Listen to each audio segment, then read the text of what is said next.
culpa, paradójicamente, es la que permite sostener el instituido que genera más frustración. Porque justamente genera culpa inconsciente el cuestionamiento ante la autoridad.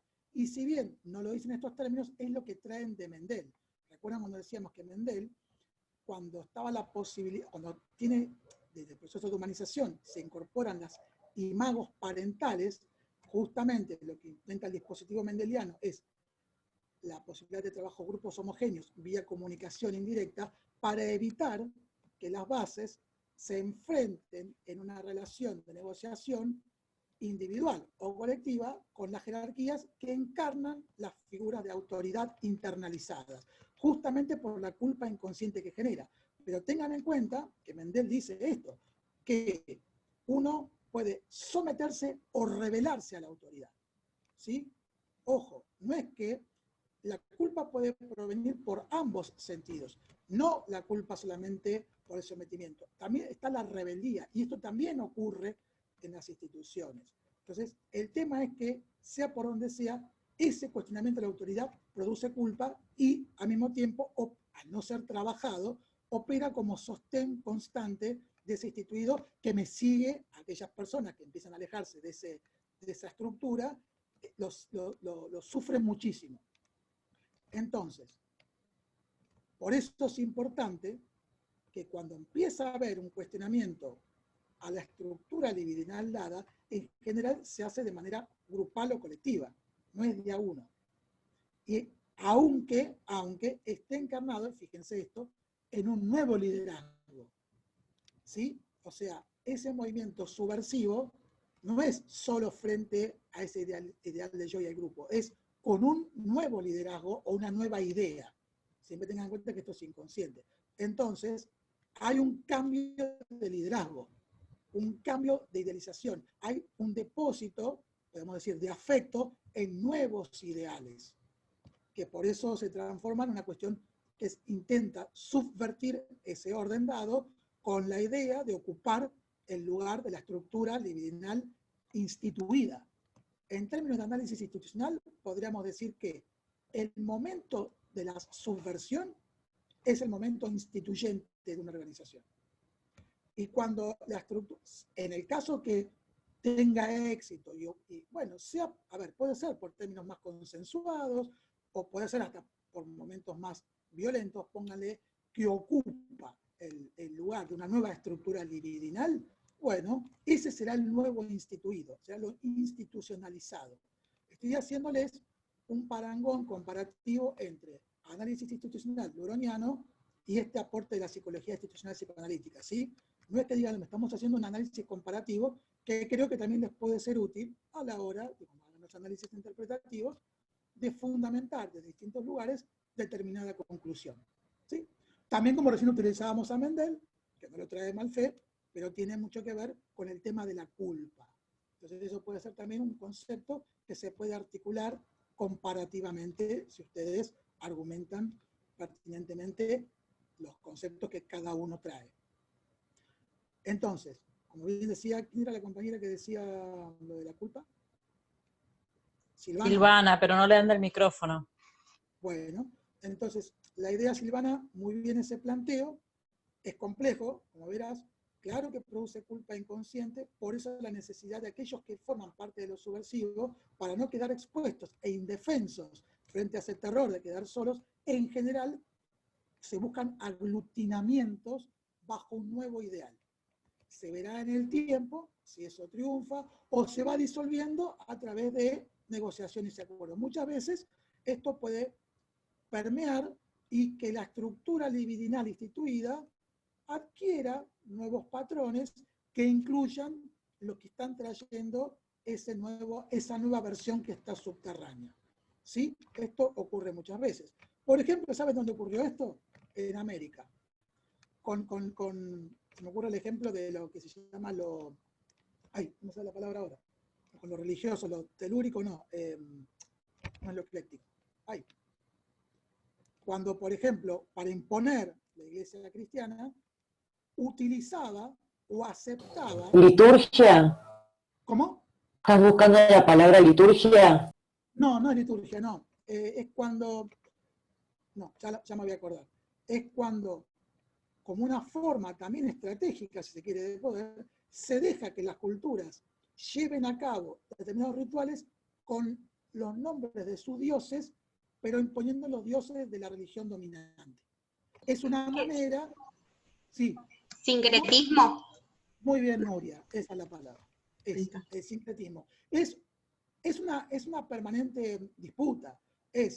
Obviamente que eso no implicó que no se siguiera viendo Inquisición, no es que desaparece, pero en muchos casos, frente a la posibilidad real de un levantamiento, porque había más negros que 10 españoles que estaban ahí, había muchos, o los indígenas también, se fueron, y aparte porque también había una relación, un vínculo, se fueron generando sincretismos y, por ejemplo, hay muchas cruces que están sobre otras cruces, o hay una resignificación de la cruz en muchos lugares de Perú, por ejemplo, de Ecuador, donde muchos creen que son cruces cristianas, en realidad eran cruces con otros significados indígenas, o nombre de los dioses cristianos, pero personificados con las deidades negras originarias de África. Bueno, esos son, de alguna manera, también una forma de yo acepto tu Dios, pero sí aceptar determinadas figuras mías, ¿no? Podría ser también una posibilidad de ejemplo de cómo estructuras liminales, con la idea de no perder ese poder, aceptan determinados avances de esa otra cultura, lo cual apacigua a la otra cultura, y bueno, son estrategias, si se quieren. Digo, puede ser un posible ejemplo para que lo vean. Entonces, bueno, creo que con esa parte he terminado. No sé si Silvana, más o menos, que lo ponga por chat. Si parece Sí, acá dice Silvana que sí, muy claro. Profe, muchas gracias. ¿Y la otra pregunta? Y la otra pregunta es de Melina, que pregunta, ¿el líder es el que quiere a todos por igual o está más ligado a ideales, ese algo que quiere a todos por igual? En realidad, Freud, y tanto Marfil como lo trae de Freud, el líder, la idea o el ideal serían las caras diferentes de esa persona o abstracción en la que está depositada el ideal del yo colectivo. No importa si es líder, no importa si es una idea, no importa si es un ideal, no importa si es una construcción o un objeto o un símbolo. ¿Sí? Ese lugar, ese otro, entre comillas, que menciona Freud, ocupa el lugar del ideal del yo colectivo. Puede ser el becerro de oro. No tiene por qué ser una persona de carne y hueso. Puede ser la idea, ¿no? Un Dios al que no se lo ve directamente. ¿Sí? Al comandante en jefe se lo ve, está corporizado y, como decíamos en la mañana, en ese caso, coincide, si se quiere, en la jerarquía institucional con el tipo de ideal de yo que encarna este comandante. Pero este comandante, eso también es interesante, tiene que responder a ese ideal de yo, porque si no, ese comandante no va a ser respetado por la tropa. ¿Se entiende? O sea, la jerarquía funcional, un jefe en una organización no le garantiza que sea el líder o ocupe el ideal del yo del resto de los trabajadores. No lo garantiza el organigrama. Lo que garantiza el organigrama es la división jerárquica. En algunos casos, la jerarquía, como decíamos recién en el caso de Fidel Castro, esa jerarquía va atada también de que se constituye como el ideal del yo. Pero yo le diría más, en general, en las organizaciones del trabajo, en general, no siempre la jerarquía ocupa el lugar ideal del yo. Muchas veces, y esto sería más de Pichon Rivière, hay como un depósito en distintas personas de ese liderazgo. Muchas personas pueden llegar a encarnar la idea del yo. Por eso no siempre lo piensen en una sola persona. A veces está personificado en una persona. Pero en general, toda la estructura, el fantasma, lo que interesa es que está un grupo, sostiene la ilusión a partir de que su ideal de yo está depositado en algo o en alguien, visible o invisible. Esa es la ilusión que sostiene al grupo. A veces está personificado. En el trabajo social podría ser el ideal de salvación, Entonces, no hay alguien que encarne la fantasía de salvación. El trabajo social, sea el revolucionario, sea el más de origen religioso, o sea el autodenominado crítico, o etcétera, etcétera, o las distintas dimensiones o corrientes que pueda tener el trabajo social, comparten por ahí la misma fantasía, aunque la lleven a cabo con distintos métodos. ¿Se entiende? Pero puede aglutinarlos en la misma fantasía, aun cuando no esté reconocida por los propios miembros. Por eso también es inconsciente. Aquel que dice, yo no creo en el inconsciente, está bien. Quien analice dirá, vos podés creer o no, pero tu forma de mover y analizar se supone, en términos psicoanalíticos, que sos parte de una estructura en la cual estás depositando tu ideal de yo. No, la persona lo podrá negar y recontra renegar, sí, pero bueno, en términos psicoanalíticos se constituye una interpretación de ese estilo y está anclado en un argumento que es el fantasma. ¿Sí? No sé si Melina con esto colaboré o generé más confusión. Sí, sí, Melina dice gracias, y Diana acotaba la idea de revolución, por ejemplo, la lucha por ello, y dice, me acordé del Che, en relación a lo que estabas diciendo. Bueno, el Che, esto es muy interesante, si retomamos la definición institucional de Malfé, Malfé es el único que dice, creo que no lo tienen en los textos de ustedes, pero es el único que dice que una persona puede ser una institución, ¿no? Que hay determinadas características, justamente porque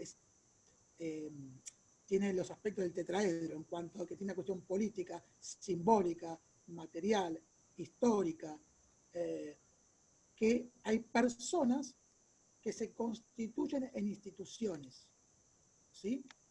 El caso del Che, para algunos, o sea, para determinada corriente, el Che es una institución. Incluso para otros podría serlo, aunque sea desde, y acá también tenemos un término de Malfé, desde el adversario, ¿no? Otra nueva versión que se enfrenta. Esto es otro de las cuestiones que trae Malfé. Frente al adversario, ¿sí? Puedo haber reconocido igual que sea una institución. El Che encarna la revolución. Fíjense que para quienes, y fíjense muy interesante, ¿no? Hacia la izquierda, con las banderas, a veces solo con la boina, no sé si ustedes han visto alguna vez donde solo aparece la boina, con la estrella roja, y en general todo aquel que está dentro del marco histórico contextual comprende que se hace mención al Che. Otro puede haber una boina roja, y nada más. En algún caso dice, ¿por qué un topo tiene una boina puesta encima? No lo entiendo, ¿no? Claro, fíjese, esto es interesante, porque esa figura se entiende si hay un marco de comprensión político, ideológico, estructural compartido. Si esto no está, se puede ver como una pintura artística, se puede ver como una aberración, como a un topo le ponen eso, o alguno podría decir otra cosa. Entonces, fíjense cómo es importante lo simbólico, pero lo simbólico tiene que ser comprendido por todos, por eso tiene que ser reactualizado. Si no es reactualizado, pierde vigencia y puede sufrir interpretaciones incluso hasta contrarias. Ustedes no sé si han escuchado el famoso adagio, irónico es el Che, ¿no? Volveré y seré remeras, ¿no? Lo que para el Che hubiera significado verse vendido comercialmente en una remera, en una feria capitalista, ¿no? Donde su misma figura ha sido fetichizada, vaciada de todo contenido ideológico para ser una figura consumida, y lo digo en estos términos, consumida comercialmente, porque lo digo en términos capitalistas.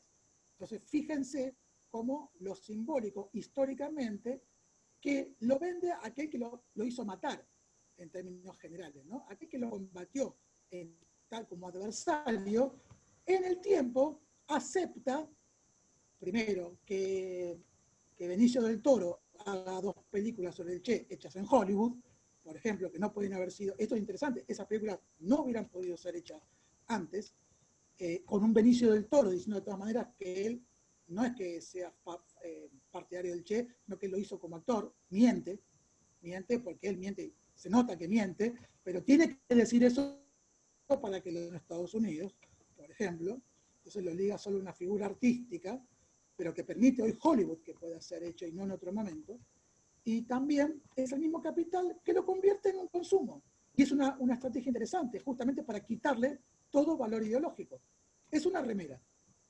¿Sí? Como está Madonna, está el Che, está Rocky, está Kiss, y está el Che, en el mismo nivel. Eso es muy interesante en términos simbólicos de un determinado modelo de producción, de vaciar una cuestión instituyente, subversiva, de determinado contexto, a convertirlo en una remera que te voy a vender. Bueno, digo, todos estos ejemplos que los estamos dando, que son pertinentes, también llévenlos, son más difíciles muchas veces de ver en una organización del trabajo, porque estamos hablando acá de emblemas, justamente por eso es más fácil analizarlos, son emblemas, paradigmas, instituciones de la sociedad. Por eso podemos hablar de peronismo, podemos hablar del Che, podemos hablar de Fidel y otras cosas. El término que nosotros tenemos que verlo en nuestra organización del trabajo. Entonces, lo que ocurre en muchos momentos de alto conflicto, como ustedes por ahí puedan verlo en algún momento o en las entrevistas, es que acá ocurren, en el momento de subversión, puede llegar a tal nivel de algidez y de conflicto que realmente haya un punto de cuasi crisis o de conflicto muy alto en la institución, que en esta cuestión de la adversidad que se está viviendo, puedan producirse, dice Malfé, dos posibilidades. Una es la terrorífica, la más terrorífica de todas, que es la vuelta a la aversión, una aversión que no es la del primer día que ustedes se juntaron como estudiantes, que no tiene tanto compromiso afectivo, que es diferente a este momento de aversión donde se va a romper algo. O sea que tiene un valor afectivo mucho más fuerte, de fracaso, de frustración, de enojos. No es lo mismo estar en el primer día de clase y que no pase nada y yo sigo habiendo conformado un buen grupo de trabajo y la adversidad, ese momento de aversión, lleva a la posibilidad de disgregación. Entonces, los contenidos no son los mismos que en la aversión de origen. Por eso es el momento de adversión. Pero se vuelve a un momento de no circulación, pero con nuevos contenidos. Y la otra posibilidad es la reconversión. O sea, en un momento de conversión, esto es que el grupo que venía de una conversión, pasó por una subversión, llega al momento de adversidad, tiene, si se da, si tiene la posibilidad de, aún entre la diferencia de individuos y grupos, tener algún eje central que los aglutine, es lo que Malfé reconoce como la diversidad, ahí está lo diverso, conjunto. ¿Sí? Un mal ejemplo, lamentablemente, que tenemos en Argentina fue la alianza, en términos políticos. Pero en una organización esto se da muchas veces, de más, le diría. Muchas organizaciones en general, inconsciente o más o menos conscientemente, se sostienen por la diversidad conjunta. ¿Sí? En realidad pasa muchas veces esto. Y acá hay algo muy interesante, porque lo que trae la diversidad conjunta en tanto aprendizaje y salto de calidad es que ya no los propios miembros se reconocen, o podemos decir, como que ellos son los portadores de valor libidinal. Ellos son los que están construyendo esa figura. No es que hay un otro al cual tengo que rendirle pleitesía para que sea amado y que temo perder el amor, ese afecto y voy a quedar fuera. Hay un reconocimiento de que son los propios miembros de la organización los que hacen la organización. Y en todo caso, la que los pueden desmembrar. Entonces, en algún punto, significa un paso, si lo pueden sostener en estas diferencias, y esto no implica que no haya una estructura libidinal, pero hay un salto cualitativo en cuanto a la participación y al autorreconocimiento del peso que tiene cada miembro en el hacer organizacional. ¿Sí? Entonces, cuando hay reconversión, acá, también decíamos a la mañana, podría utilizarse livianamente esto de que toda crisis es una oportunidad. ¿Vieron? Cuando hay uno, no te preocupes porque te estás quedando pobre, sin trabajo, te dicen, pero toda crisis es una oportunidad, ¿no? Bueno, algunos te dicen eso, porque te estás muriendo de hambre, entonces, ¿qué crisis? Yo quiero comer, mirá, después filosofemos sobre eso.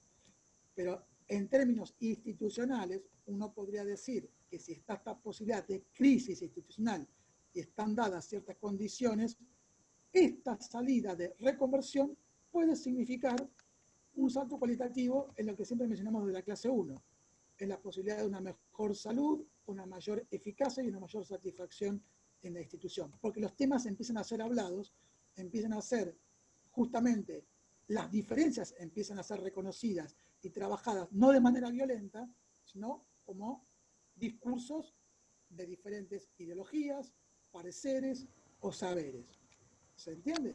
Por ejemplo, uno podría decir, miren, a partir de hoy es necesario que tengamos reuniones quincenales para analizar nuestro trabajo cotidiano. Por ejemplo, ¿no? Y por ahí esas reuniones no existían antes.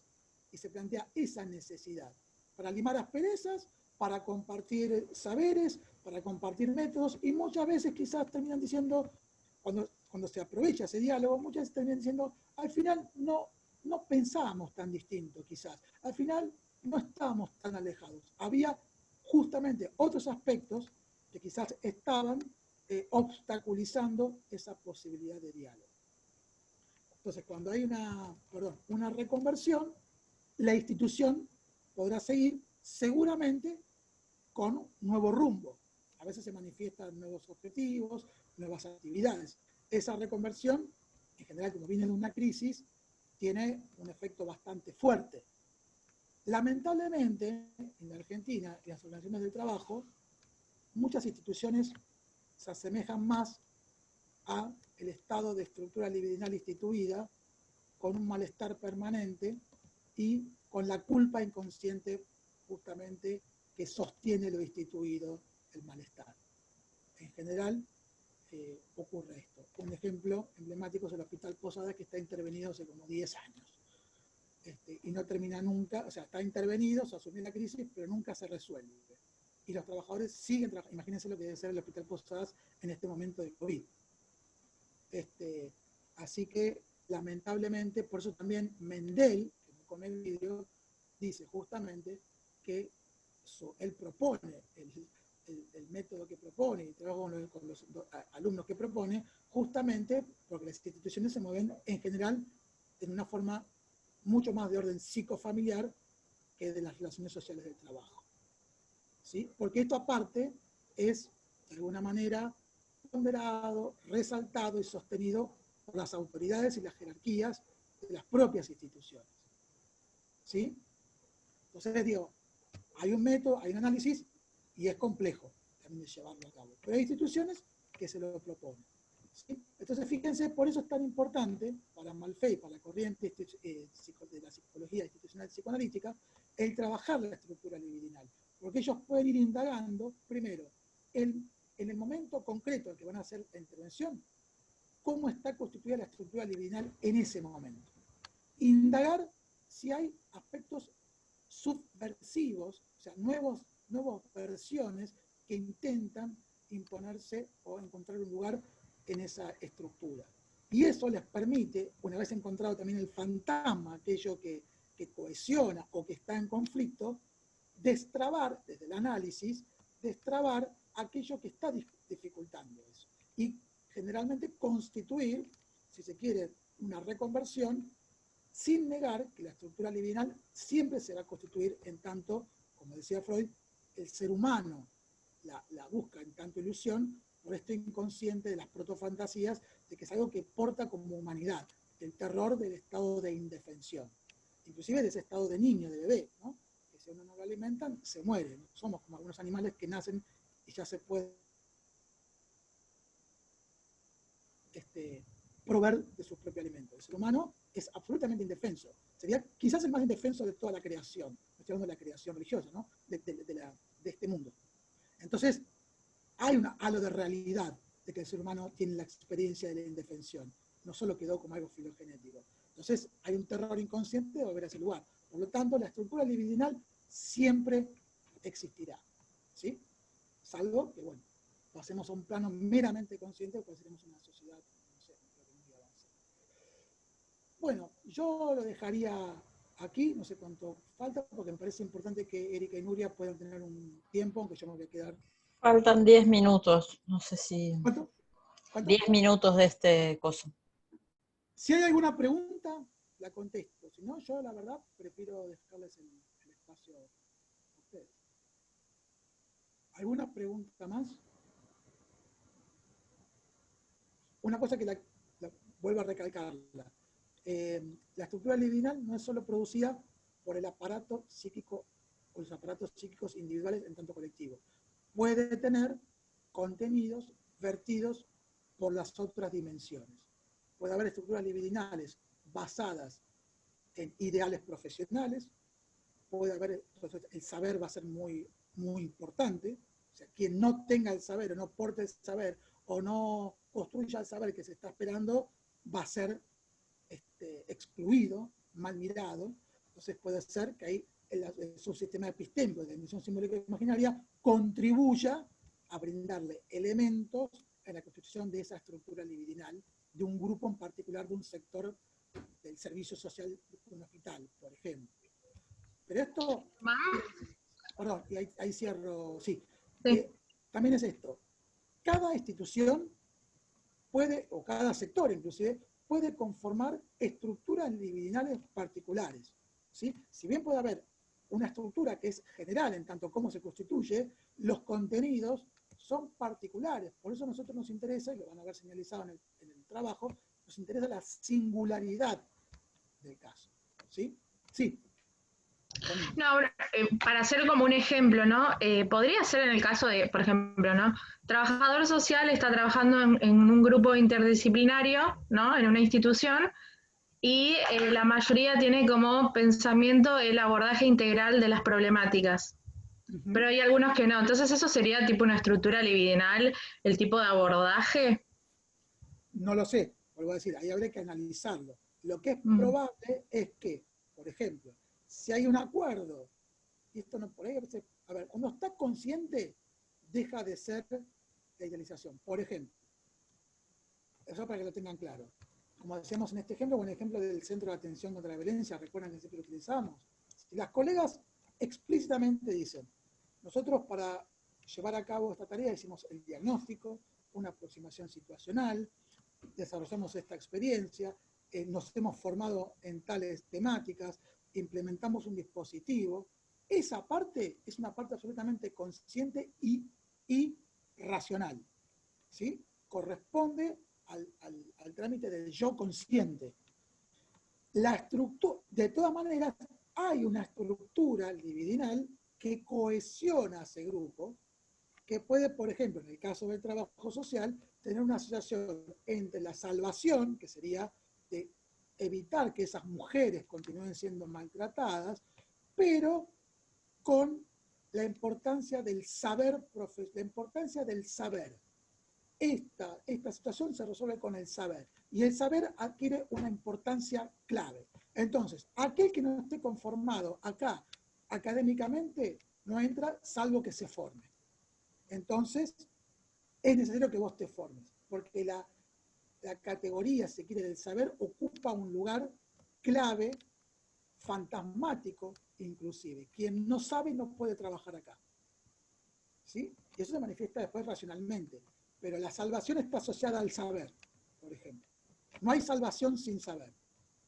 O sea, eso podría ser una estructura o sin historia. Quien no tiene trayectoria, acá no ingresa. Para vos estar acá, tenés que tener determinada práctica de un determinado tiempo, para ver si te quedás o tenés que irte. Quien acata el dispositivo, bienvenido sea.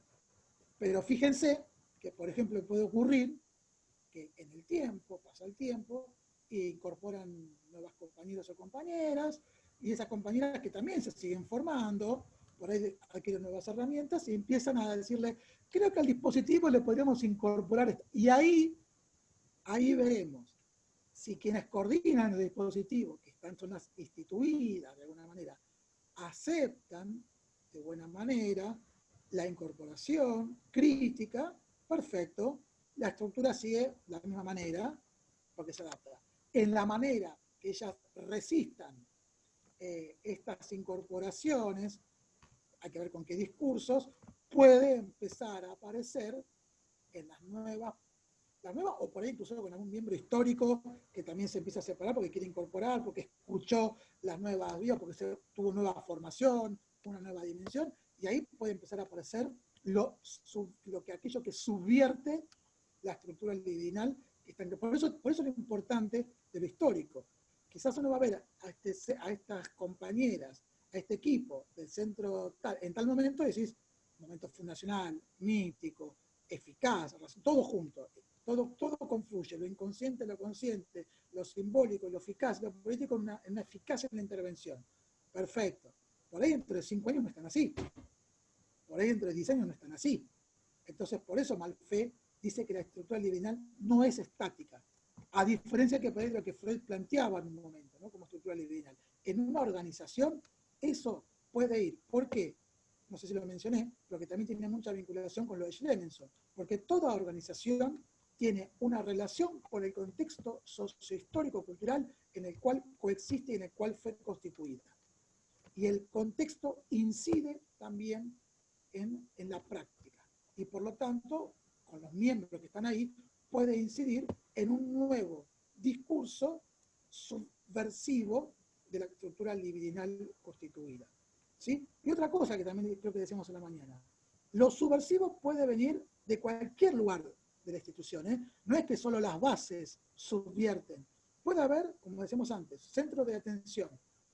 Perfecto, con la dirigencia, todo, cambia la intendencia, absorbe un nuevo intendente, llega una nueva coordinación a la acción social y les dice, este dispositivo no tiene que ir más. O se le incorporan 4 personas sin la consulta, sin la formación. Bueno, también la autoridad jerárquica puede generar un intento de subversión a lo que está instituido durante un tiempo.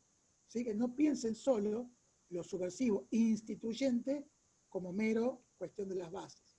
Y tampoco, y acá lo digo, no califiquen adjetivamente a lo instituyente. Lo instituyente no es per se una transformación de calidad buena, bondadosa, revolucionaria. De hecho, nuestra Argentina lo demuestra. Hay transformaciones instituyentes que generan muerte, autodestrucción, maltrato. Ojo con calificar lo instituyente como bueno, lo instituido como malo. Eso no es así. Esto no es cuestión. Académicamente hay un movimiento instituyente es porque viene a transformar las estructuras dadas. Lo otro, lo que promueve Hitler, el nazismo, fue instituyente, modificó las estructuras dadas y constituyó el Tercer Reich. ¿Se entiende? Entonces también, digo, si es que alguno lo tenía en su cabeza, no adjetivemos o intentemos no adjetivar cuestiones de orden teórico, conceptuales. No pongamos esto es bueno, lo instituido malo, ¿se entiende? No es así. Lo que hay que analizar es el contenido de esos movimientos. Bueno, ¿hay alguna pregunta que esté por ahí en el chat?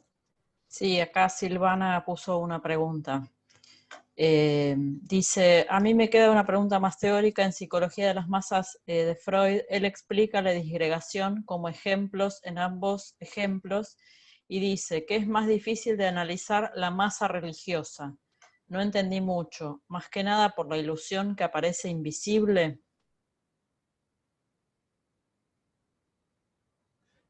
La masa religiosa, a diferencia de la masa, primero, también para dar cuenta, Freud le llama masas artificiales, no lo confundan con las masas, ¿no? Con el pueblo. Para él, las masas artificiales son organizaciones. Por eso habla de la iglesia, católica en este caso, y del ejército, ¿no? A eso a él le llaman masas artificiales. La dificultad de la disgregación en la religiosidad, y más en el caso del cristianismo o del catolicismo, es que se basa en la fe. Entonces, Dios es invisible. Dios no me traiciona. El comandante en jefe sí. Entonces, en realidad quien se equivoca es el otro frente a Dios, no Dios frente a mí. Entonces, es más difícil que se disgregue. Es más, frente a una situación de crisis, es lo más probable que ocurra es que haya un mayor aferramiento a la idea de Dios. Recordamos en las creencias religiosas que Freud que decía que él esperaba que cuando la ciencia más avance, todos aquellos aspectos basados en la fe se irían corriendo porque habría explicaciones de orden científico para las situaciones y fenómenos que ocurren en este mundo. ¿Sí? Entonces, con las enfermedades, con los cataclismos, con los fenómenos interestelares, al tener una explicación, la idea de Dios se iba a ir difuminando, diría él. Bueno, esto no ocurre, en realidad, pero también él advierte que cuanto más terror y miedo hay, justamente aquellas organizaciones que están con su ilusión basada, además, en una figura invisible que tiene cuestiones de fe y tiene que ver con un mandato religioso, se aferran más aún a esa creencia. ¿Se entiende? En una va a crisis, cortar, Ger. una organización como el ejército, justamente es el líder, de alguna manera, que quizás